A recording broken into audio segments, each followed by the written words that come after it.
Okay, mayong mudto ng usab kanatong tanan, Luzon, Visayas, Mindanao.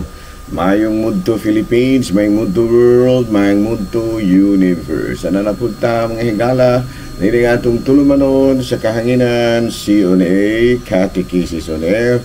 O ako lang gihapon kining yung ubus nga alagad, Reverendo Padre Edwin Academia Acab. Abino adlaw na usab karon nga Lunes, pitsa 14 ni kini sa bulan sa Abril tuig 2025. O Lunes Santo ra makigala no, ayaw mo kumpiyansa. Ayaw mo kumpiyansa diya sig suru-suru diya sa kakugnan kiba sig mapaakan mo dan poncho kan. Delikado lala. Lala kayo mga panahon na no. Kung kami mga pari mahigala na ano ron turis bukid. Di abaron deres na Magete. Karon taon magkuan namin magsugod na mi sa mo nga kanang lantern recollection, no, lantern recollection mahigala no. Di ubay may mahigala mga ugmas buntag pitsa 15 mawa nga muwa usab na renewal of papa kanang renewal of priestly vows no. So yan po ninyo may mahigala ha no. So ingon na niya na. So we know ato dahil nga timbayaon usa no, may mundo ang atong Talahorong Obispo Bishop Polito B. Cortez, ang atong station manager si Father Ramaata, ang ato apong mga kaparian lukop Kabisayan ug Mindanao nga nangalagad sa Katolikong simbahan. Kumusta naman? Pero dili pa may gala ako yung ilog-ilog og pangumusta nga ako mga classmates si Father Ubing Masyon, si Father Dami Hirami, si Father Tonton Arnaiz, o gingon man sa mga higala kisa pa may lain no so may higala dala no may mundo na kanatong tanan o ako dahil pong lang classmate ako si Father Tonton Arnaiz o gingon man sa ako po mga classmate dito sa Cebu si Father Joseph Anore, Kipling Agravante, gingon man sa si Padre Father Joey Belsinia, Father Mario Atienza, Father Glenn Banson, Monsignor Tingtingang Kahas, si Father Rosdel Noel, si Father Peter Necesario, si Father One Rosaruso, daghan panguban nga rom narka. Kamusta lang higala ko mga classmates nga mga pinalangga. My beloved classmates. O gingon usab dito sa kining maasin si Padre Dodong Cordobes, si Father Samuel Papa. Hala no? May mudto na kanatong tanan mga higala ng hinaot kita nga na kitang tanan sa kapiskay sa panlawas ni ining kamudtugon. Dala no, may mudto na kanatong tanan mga higala ng hinaot kita nga na kitang tanan sa kapiskay sa panlawas. Okay no, arita mga higala sa atuang CBCP News, balitang simbahan ni ining kamudtugon. Bishop Oscar Jaime Florencio, Chairman of the CBCP Episcopal Commission on Prison Pastoral Care, leads the opening of the Holy Door for Jubilee 2025 at the Manila City Jail on Friday, April 11, 2025. Sa ito pa, abrihan yung mahingala no, ang doors for Holy Door dito sa Manila City Jail. At ito natagaan kahigayon ng mahingala ang atuang mga inmates nga makakuan sila mapaduol sila sa Dios. Balita mahigala gikan sa Vatican.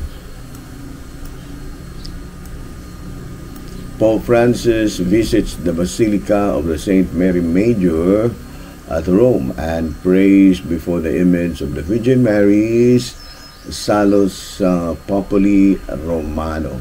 On the eve of Palm Sunday, no, sa ito pa naantong nakalabayang kamahigala, nakalabayang Domingo sa kanang Sabado dito yun ang atong Talahorong Santo Papa sa kining Basilica of Saint Mary Major ang pag-ampo no alang usab sa katawan no.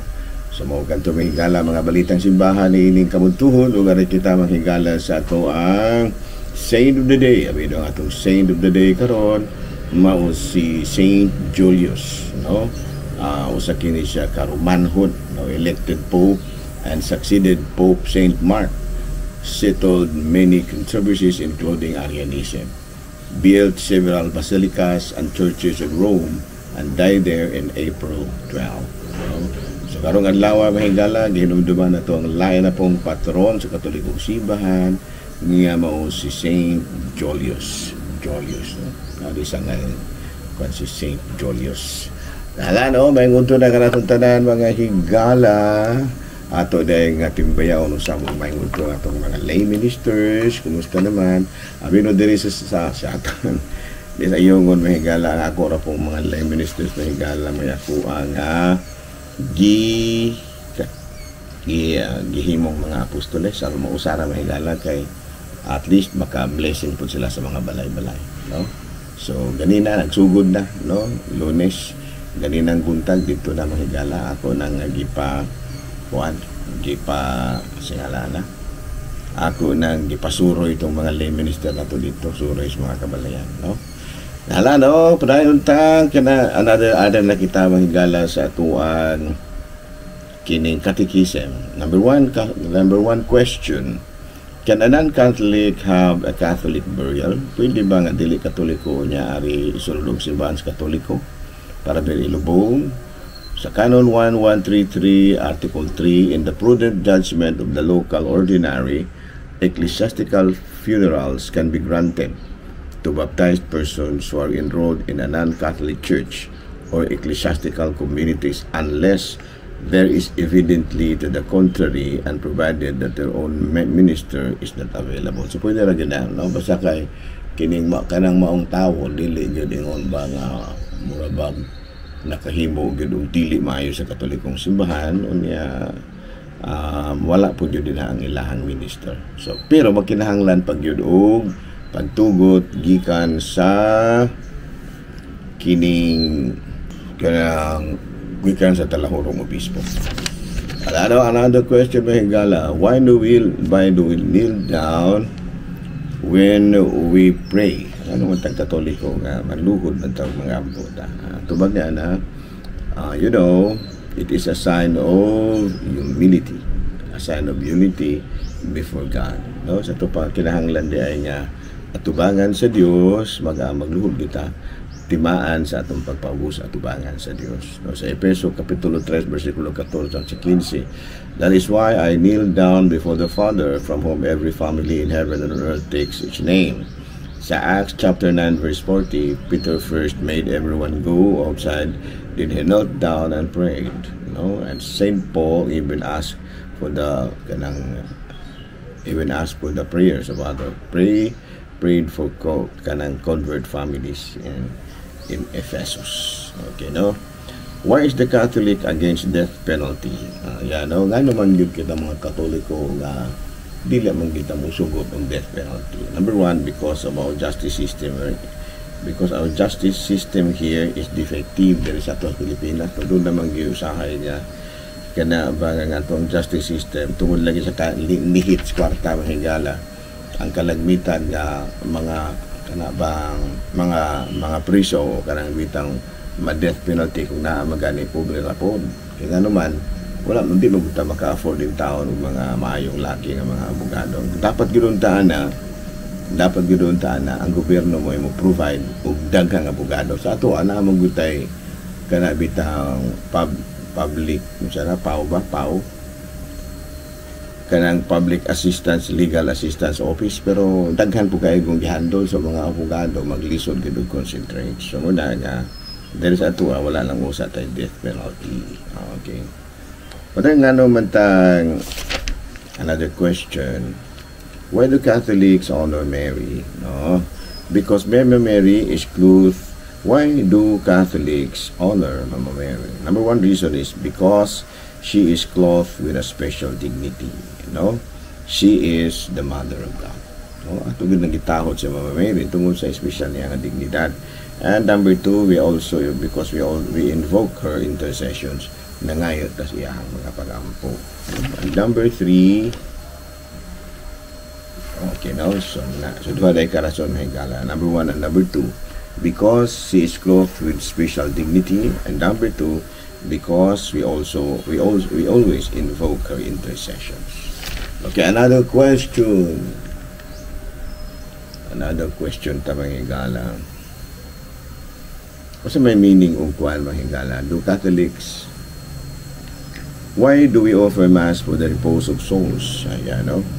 The practice of offering the Holy Mass for the souls, kan babasa na to kana sa CCC number 1032 sa Makabispod chapter 12 verse 42 to 44. Nagpaamot usab siya gikan sa tanan niyang mga tawo nga mikabat og 2,000 kasalapi nga plata ug ipadala kini ngadto sa Jerusalem aron gamiton alang sa usa ka halad alang sa sala.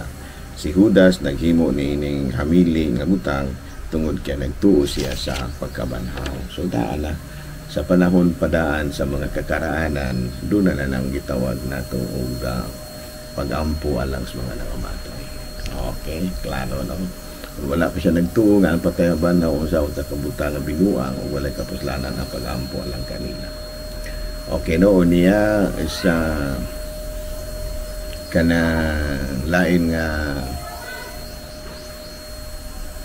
nga pagtulunan, no? Why do we offer flowers to the dead, for the dead? Sa Exodus chapter 25 verse 31, dunay mga gipangsugo diri, no? Paghimo og kandilero nga lunseng bulawan, himua ang pagpatinduganan ug ang lawas niini sa sinalsal nga bulawan. Ang mga dayan-dayan nga bulak lakip ang mga dihay ug bius nga mga uhay niini. Sa Exodus chapter 25 verse 33, matag usa niining imong mga sanga kinahanglan nga tulo kadayan-dayan nga bulak ug may mga bulak nga almentra. Oh, yan, no? Klaro, no? So kinahanglan ka ng mga bulak, importante gina, no? And of course, how often do we visit the grave of your loved ones? So kapila man gina nato nga makamobisita ta. Kung mahimo sa traditional ginato nga practice sa Katoliko, we visit the grave of our kini loved ones every Monday gina, ano, sa 11th century, no? Muna nga mutan na kanus amang gyud ikapila man gyud ta mo bisita. Abisan once a month, ako mo adto og cemetery once a month, no? Pero naiuban nga once a month, once a month, no? Pero ako mo bisita ko no, sa once a month, no?